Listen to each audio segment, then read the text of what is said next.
The next thing that was done is the floor, the white plaster floor from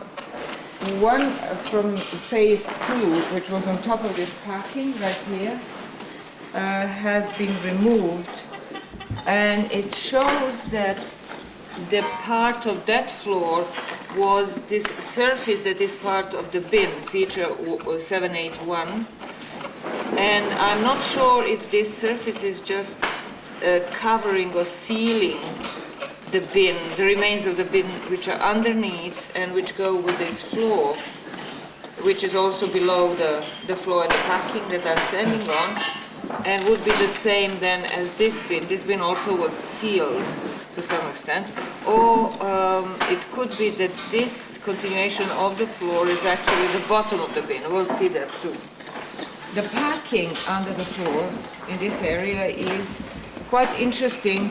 It's very heavily burned, but not in situ, and it has a lot of charcoal ash, organic remains, and then inorganic remains such as big lumps or small size lumps of white clay that was used for plastering.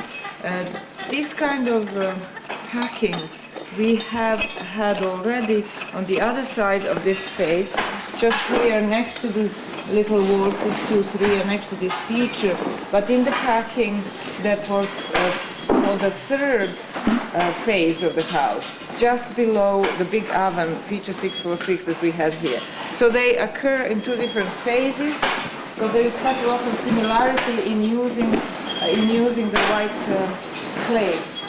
And it seems as though this white clay is the remains of unused clay material for plastering, because it seems that these are big chunks of silt or calcium carbonate that was in the clay, which was unsuitable for plaster, and therefore it was disregarded, separated and then reused later on for packing.